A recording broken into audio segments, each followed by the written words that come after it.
안녕하세요. 오랜만에 한국에 왔어요. 산업을 파헤쳐드립니다. 인더스텔라의 스텔라입니다.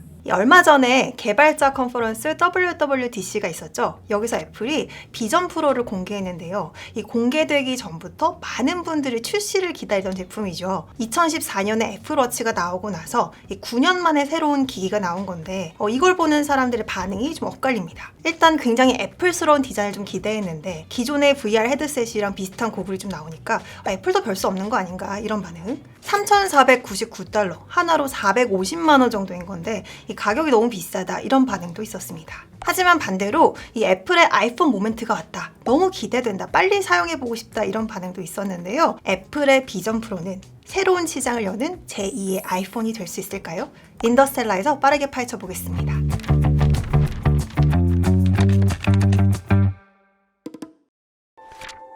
This is a day that's been years in the making, one that I've really been looking forward to. I believe that augmented reality is a profound technology. Blending digital content with the real world can unlock experiences like nothing we've ever seen. So today, I'm excited to announce an entirely new AR platform with a revolutionary new product. 일단 비전 프로가 뭔지부터 간단히 살펴보겠습니다. 이 애플 본사에 초대받아서 실제 제품을 사용해보고 리뷰를 하는 컨텐츠들도 나와 있더라고요. 월가제 채널도 열심히 하면 언젠가 이런 제품 리뷰해볼 수 있겠죠? 자, 그런 의미에서 혹시 안 하셨다면 구독, 좋아요, 알림 설정 부탁드려요. 아무튼 제가 실물을 못 봐서 제품 리뷰는 못 해드리지만 이 대신 산업과 관련한 중요한 포인트를 좀 정리를 해드리겠습니다. 사람들은 익숙한 걸 기준으로 새로운 걸 이해하는 경향이 있잖아요. 비슷하게 생기면 그걸 기준으로 평가를 하죠. 검색한다, 구글링한다, 메시지를 보낸다, 카톡한다처럼 이렇게 새로운 제품이나 서비스가 시장을 선점하게 되면 아예 그 브랜드명이 단어가 되기도 합니다. 그래서 늦게 나오면 비교당하는 거죠. 하지만 때로는 이 사람들이 어떻게 받아들일지 불확실성이 너무 크지만 나중에 진입해도 우리는 제품 생산에 정말 자신이 있다, 이런 경우엔 시장이 어떻게 반응하는지 지켜보고 나서 진입을 하는 경우도 있습니다. VR, AR 기기의 경우엔 여전히 초기 시장이지만 이 메타퀘스트 같은 기존 제품이 있기 때문에 이 비전 프로가 아주 새로운 제품은 아니었죠. 그래서인지 이 비전 프로가 나왔을 때도 메타퀘스트랑 비교를 하는 기사가 많더라고요. 일단 미디어에서는 비전 프로를 혼합현실 헤드셋이라고 말합니다. 실제로 MR 헤드셋이 나올 거다 이렇게 예측을 하기도 했었죠. 하지만 이번 WWDC에서 애플은 AR이다 이렇게 강조를 합니다. 증강현실, 그리고 스페셜 컴퓨팅, 공간 컴퓨팅이란 단어를 사용하는데요. 가상현실, 증강현실, 혼합현실, 공간 컴퓨팅, 이게 앞으로 굉장히 친숙한 개념이 될 수 있을 것 같아요. 그래서 이게 뭔지부터 빠르게 살펴보겠습니다.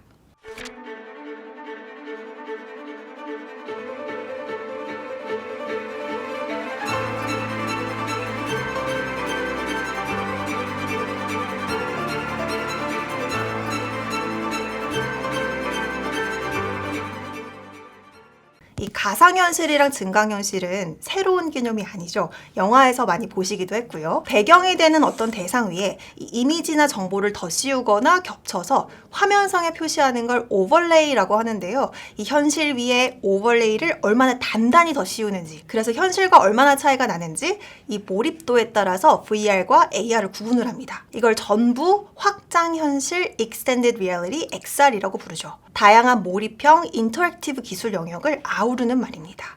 2022년에 나온 맥킨지 리포트에서 이걸 잘 정리를 하고 있거든요. 가상현실 VR은 말 그대로 가상의 현실을 만들어서 거기에 완전히 몰입되게 하는 디지털 경험을 말합니다. 이 현실과 다른 아예 다른 세상을 보는 거죠.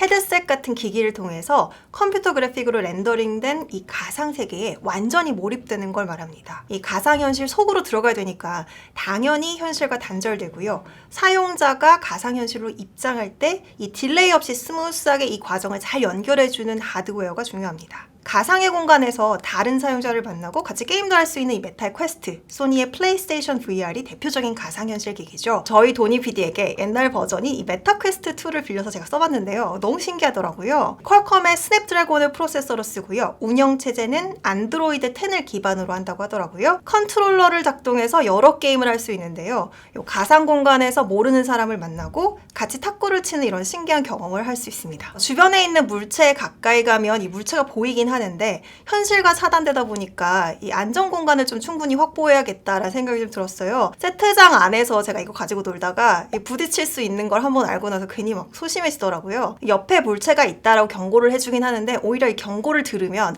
불안해가지고 오히려 더 소심해지게 됩니다. 돈이 돈이 뭐가 제일 좋았어요? 현실 세계에서 못 만나고 가상 세계에서 만날 수 있다는 점? 그게 제일 좋았던 것 같습니다. 네, 그게 제일 좋았다고 합니다. 이 기술이 좀 더 발전하면 이 시공간을 뛰어넘는 이런 경험이 가상현실을 통해서 가능할 수 있겠죠. 전에 어떤 프로젝트에서는 이 세상을 떠난 소중한 사람을 가상현실에서 만나는 이런 경험을 만들기도 하더라고요. VR 기술은 군인이나 파일럿의 트레이닝에도 활용하고 있고요. 또 산업 현장에서 현장 교육이 필요할 때도 시뮬레이터로 활용합니다. 아이폰과 앱스토어를 중심으로 한 애플의 생태계 정말 강력하잖아요. 그래서 메타는 이걸 우회하는 새로운 메타버스 생태계를 만들겠다라는 이런 전략을 쓰고 있죠. 그래서 VR 헤드셋을 주로 게이밍이나 SNS에 많이 활용을 하고 있습니다. 2022년 기준 VR 헤드셋 시장의 4분의 3을 차지하는 건 메타죠. 하지만 메타가 VR 헤드셋 안에 들어가는 소프트웨어 컨텐츠를 통해 얻는 매출은 2천만 달러 정도입니다. 전체 매출의 1.85% 수준이죠. 좀 제한적이죠. 메타버스에 필요한 기기, 신경 인터페이스, 기반이 되는 기술을 개발하는데 전체 비용의 18% 정도의 투자를 하다 보니까 이 사업 부문은 아직 마이너스입니다. 그래서 메타버스 생태계가 생기고 나면 수익성이 좋아질 거다라고 하고 있긴 한데 2022년에 나왔던 맥킨지 리포트에서 보면 적어도 3년에서 10년 정도 이후에야 VR 부분의 규모의 경제가 가능해질 거래요. 그래서 가격대를 좀 합리적인 수준으로 낮추는데 좀 걸린다는 얘기죠. 그래서 비싼 돈을 주고도 사고 싶은 어떤 획기적인 제품이 나오지 않는 한 이 VR 사용이 대중화되는 건 좀 걸릴 수 있을 것 같습니다. 이 증강현실 AR은 외부 현실 위에 3D 오버레이를 겹쳐서 이 오버레이 자체와 상호작용하게 만드는 몰입형 경험입니다. 쉽게 말해서 실제 세계를 배경으로 그 위에다가 부가 정보를 이렇게 얻는 거죠. 위에 얹어진 부가 정보가 잘 보여야 되니까 이 AR 기술이 발전하려면 고해상도의 디스플레이가 필요합니다. 또 위에 얹어진 부가 정보와 상호작용을 할 때 보통 이제 손이나 눈으로 컨트롤을 하게 되는데 이 컨트롤 속도를 못 따라오거나 오류가 나면 안 되잖아요. 그래서 이걸 위해서 정밀한 감지 기술, 눈이나 손의 움직임을 추적하는 기술 이런 게 같이 발전해야 합니다. 실시간 자막이나 지도를 보여주는 AR 글래스, 상호작용이 가능한 리얼타임 3D 같은 게 증강현실의 대표적인 적용 사례죠. 완전 가상현실 속으로 들어가는 VR에 비해서 이 AR의 몰입 정도는 상대적으로 얕으니까요. 또 거기에 현실이랑 좀 겹쳐서 띄우는 거기 때문에 활용도가 좀 더 높죠. 이걸 어디에 활용할지 너무 어마어마한 상상력을 발휘할 필요가 없는 겁니다. 지금 저를 화면을 통해서 보고 계시잖아요. 보고 계시는 디스플레이가 확장된다 이렇게 보실 수 있을 것 같아요. 3D가 구현되면 제가 여러분과 직접 만나는 것처럼 느끼실 수도 있겠죠.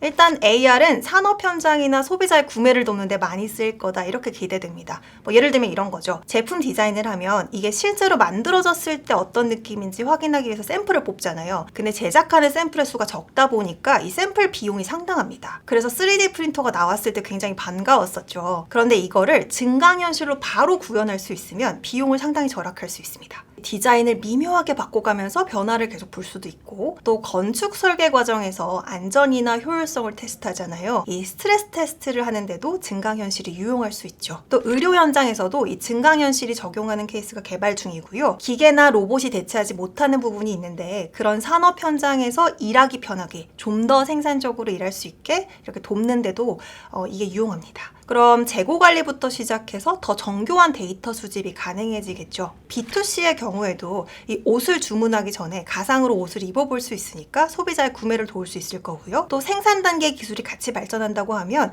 이 고객 맞춤형 제품을 제작하는 게 좀 더 쉬워질 수도 있죠. 가구를 사기 전에 가상으로 집에다 가구를 놓아보고 머리로 상상했다 낭패를 보는 경우가 있으니까 또 음식 메뉴를 고를 때 눈앞에 있는 것처럼 보여주기도 하고 이거 좀 약간 어설프긴 하지만 이미 적용되고 있는 분야죠. 가상현실이나 증강현실이 적용될 걸로 기대되는 산업에는요. 농업, 제조업, 소매업, 헬스케어, 교육, 미디어 엔터테인먼트, 건설업을 포함해서 굉장히 다양합니다.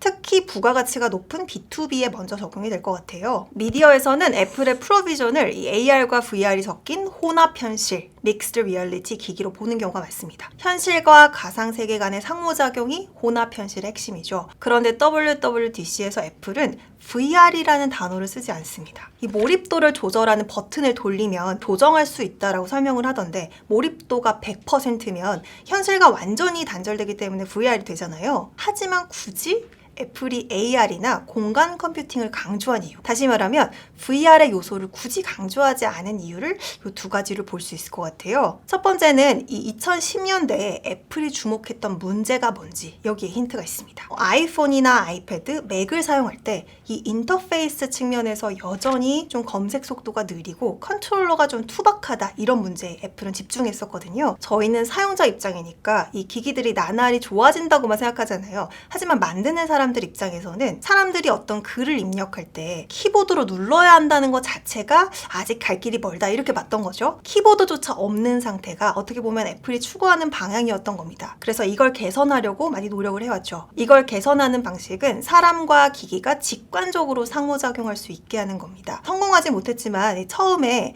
아이패드에서 펜 대신 손가락을 쓰게 하려고 했었잖아요. 손가락으로 글을 쓰고 그림을 그리는 게 사람의 본능이라고 잡스가 얘기를 했었는데, 최대한 직관적으로 상호작용할 수 있게 하려고 했던 이 애플의 철학이 비전 프로에도 반영이 된 것 같습니다. 시선이 향하는 곳을 탐색하도록 하는 거죠. 손가락이나 손의 간단한 움직임으로 이 컴퓨터와 상호작용할 수 있게 하고, 또 센서, 햅틱 이런 각각의 기술은 여전히 개선되어 갖고 있긴 하지만 이미 존재하잖아요. 하지만 제대로 결합되고 이렇게 제품으로 나온 적은 아직 없죠. 애플은 이걸 효과적으로 결합해서 공간 컴퓨팅, 스페셜 컴퓨팅이 가능하도록 만든 겁니다. 기존에 손이나 손가락으로 마우스나 트랙패드, 키보드를 조작해서 컨트롤을 했다면 눈동자와 음성을 통해서 컴퓨터에 바로 명령할 수 있게 만드는 거죠. 말하자면 아이폰의 다음 단계로 3차원 컴퓨팅을 구현하겠다는 건데, WWDC 영상을 보니까 이 완전히 몰입한 상태에서도 옆에 이렇게 사람이 다가오면 알 수 있도록 현실과 완벽하게 차단을 하진 않더라고요. 내가 헤드셋을 이렇게 쓰고 있을 때 상대방이 나의 몰입 정도를 알 수 있도록 하게 하기도 하고요. 이 역시 연결과 상호작용이라는 측면을 중요하게 고려한 애플의 사용자 경험이라고 보이더라고요. 또 기존의 앱이나 프로그램이 대부분 2D를 기반으로 하잖아요.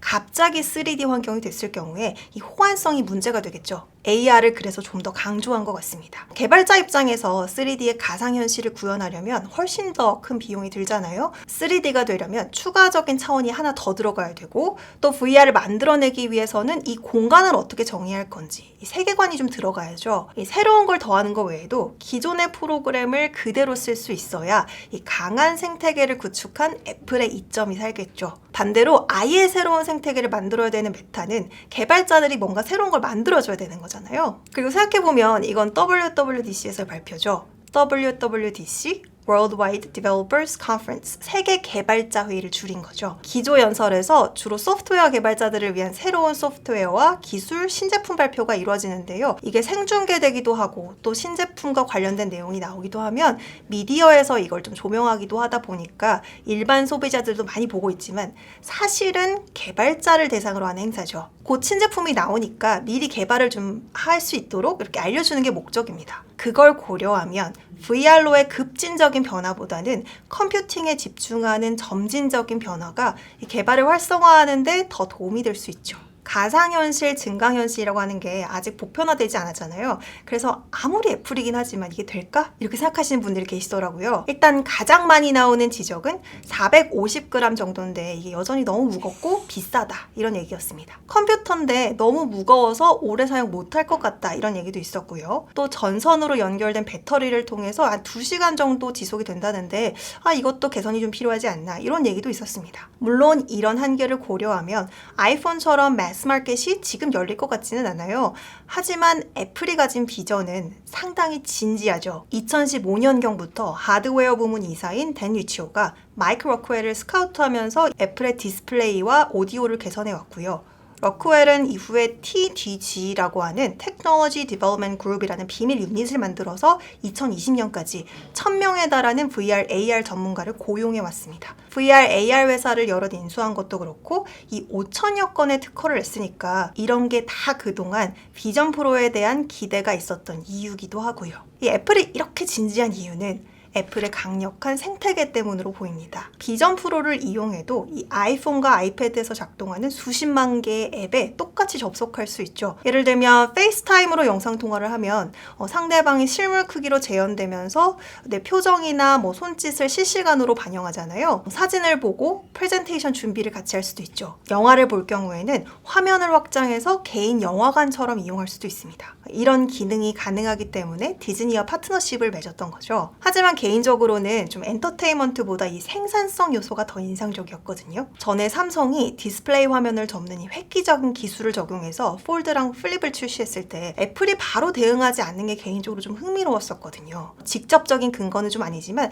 특허 문제였던 것 같아요. 특허를 피해가려는 의도도 있었겠지만 애플이 비전 프로를 통해서 이 디스플레이라는 걸 아예 새롭게 정의한 것처럼 보였습니다. 비전 프로를 쓰면 일단 여러 개의 화면을 띄울 수 있는 거니까 물리적으로 존재하던 기존의 디스플레이를 확장할 수 있죠. 또 기조 연설에 나왔던 장면을 보면 이 맥북을 쓰다가 비전 프로를 딱 쓰면 맥북에 있는 화면이 비전 프로에 있는 화면으로 이렇게 옮겨가는 장면이 나오더라고요. 연사는 컴퓨터나 클라우드에서 비전 프로는 디스플레이 역할을 하게 되면 사용자가 할 수 있는 게 더 많아질 수 있죠. 비전 프로가 연산까지 다 하면 높은 성능을 요구하는 프로그램은 구동에 한계가 있을 수 있지만 다른 기기랑 이렇게 호환이 가능해지면 이 문제도 해소될 겁니다. 애플은 제품 간의 호환성이 좋잖아요. 이게 이런 측면에서 큰 도움이 되겠죠. 현재 대부분의 XR 시스템에서 큰 장벽이 되는 기능 중에 하나는 이 시선을 추적하는 겁니다. 기조 연설에 나온 화면을 봤더니 UI 주변으로 눈을 움직이면 대상이 아무리 작아도 이렇게 보고 있는 대상을 바로 강조 표시하고 선택하더라고요. 카메라 12개, 마이크 6개, 전방 측면을 볼 수 있는 센서 5개, 적외선과 라이더를 활용하고 이 AI 알고리즘을 통해서 조정된 이미지를 디스플레이에 전송합니다. M2 칩이 컴퓨팅을 담당한다면 R1 칩은 이미지가 사실적으로 느껴지도록 공간 거리를 계산해 주는 거죠. 내가 이렇게 고개를 돌리는데 화면이 이 속도를 따라오지 못하면 멀미가 나잖아요. 눈 깜빡임보다 8배 빠른 12ms 이하로 이미지를 빠르게 구동하면서 이 멀미가 나지 않도록 도와주죠. 일단 비전 프로가 애플의 다른 제품, 다른 서비스와 어떤 시너지를 내면서 생태계를 강화해 가는지 이걸 좀 보시면 좋을 것 같아요. 돈을 벌고자 하는 개발자와 이 서비스를 소비하고자 하는 사용자 양쪽이 생태계 내에 잘 공존할 때 애플의 생태계는 더 강화되겠죠. WWDC에서 이 개발자에게 곧 나올 제품을 먼저 공개하고 이제 그 다음에 실제 제품을 출시하는 이유입니다. 미국 시장 점유율 50%를 달성하긴 했지만 글로벌 아이폰 판매량은 둔화가 되어 가는 상황이죠. 그럼 교체 주기에 맞게 구매가 일어나기 때문에 하드웨어 판매로 폭발적인 성장을 기대하기는 어려워집니다. 하지만 혁신적인 제품이 나오면 기존 애플의 제품과 서비스를 구매할 유인이 생기죠. 또 애플은 챗GPT에 보이지 않는 수혜자였잖아요. 오픈 AI의 챗GPT, 마소의 빙 양쪽에서 앱 수수료를 받았죠. 최근에 오픈 AI의 챗GPT가 앱 버전을 출시해서 나오자마자 북미 시장 무료 앱 1위를 했었잖아요. 전에 구글이 그랬던 것처럼 이 오픈 AI도 애플이랑 계약을 맺고 30%의 수수료를 지급하기로 했습니다. 이 애플의 생태계가 강화되고 앱스토어의 매력이 더해지면 이런 매출이 증가하겠죠. 물론 메타의 퀘스트 프로, 마소의 홀로렌즈, 또 삼성도 VR, AR 관련 제품을 내놓을 것 같으니까 경쟁은 더 치열해질 겁니다. 삼성 같은 경우는 최근 구글, 퀄컴과 파트너십을 맺었거든요. 하지만 경쟁은 새로운 시장이 성장하는 데 도움이 되죠. 본격적인 경쟁이 시작되면 시장이 훨씬 더 빨리 커질 수 있으니까 또 이 과정에서 AI가 어떻게 적용될지 여기도 좀 흥미로운 포인트가 될 수 있을 것 같습니다. 아직 좀 이르긴 하지만 개인적으로는 넥스트 아이폰 모멘트가 될 수 있지 않을까 싶어요. 이 사용성의 측면에서 아직은 배터리가 해결되지 않아서 가지고 다니기 좀 어려운 형태로 보여지긴 했지만 가지고 다닐 수 있는 컴퓨터가 되지 않을까 싶거든요. 모니터의 크기를 줄이지 못하니까 그동안은 큰 랩탑을 가지고 다녔잖아요. 그래서 랩탑의 혁신이라는 건 휴대성이 좋도록 무게를 줄이는 쪽으로 혁신이 됐었죠. 하지만 무게를 줄이려면 사이즈를 줄여야 되니까 이 트레이드오프가 좀 있었습니다. 무게는 가벼운데 화면은 좀 컸으면 좋겠다 이렇게 생각했었으니까 또 이 기술이 설계하고 생산하기가 쉽지가 않다 이런 얘기도 있습니다. 비용 추정치를 좀 보니까 $1,500 정도가 된다고 하더라고요. 합리적인 가격대를 맞추려고 했었던 이 가성비 타입의 메타 퀘스트보다 한 2-3배 정도 더 비싼 거죠. 그래서 가격이 낮아지는 데 좀 한계가 있을 겁니다. 애플의 맞춤형 R1 칩, 뭐 새로운 디스플레이 기술, 새로운 냉각 시스템이 비용을 증가시킬 수밖에 없으니까요. 하지만 마이크로소프트가 생산성 향상에 초점을 맞춰서 내놓은 이 홀로렌즈 2가 비전 프로랑 약간 비슷한 점이 있잖아요. 이 홀로렌즈 2의 개발과 생산 비용을 좀 비교해 보면 규모의 경제를 달성하지 못한 초기 프로 버전 치고 그렇게 비싼 건 또 아닌 것 같습니다. 프로 버전 말고 일반 모델 비용이 또 내려갈 거다 이런 걸 고려하면 궁극적으로 애플의 비전 프로와 그 후속 헤드셋은 어쩌면 새로운 컴퓨팅의 방식을 대중화할 수 있지 않을까 조심스럽게 예측해 보겠습니다. 새로운 기술이 나오면 시장의 기대가 폭발적으로 증가했다가 이게 쉽지 않구나, 개발비도 시간도 정말 많이 드는 거구나, 업계에서 검증이 좀 이렇게 이루어지면서 거품이 꺼지고 실제 상용화를 위한 지난한 과정이 시작되죠. 이후에 기술이 검증되고 사업 모델 도 같이 발전하고 또 그 기술이 적용된 제품과 서비스가 나오면서 실제 가치를 인지해가는 과정이 나옵니다.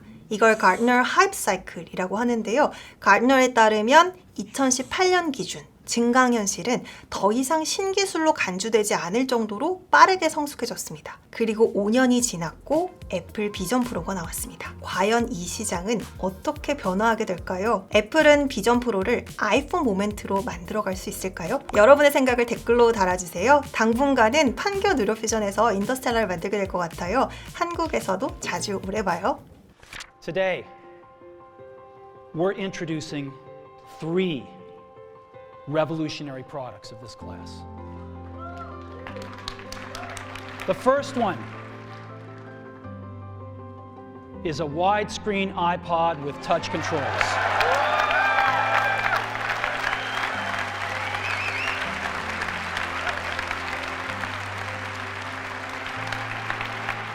The second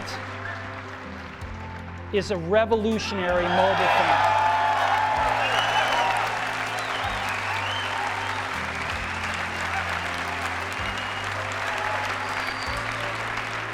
And the third is a breakthrough internet communications device.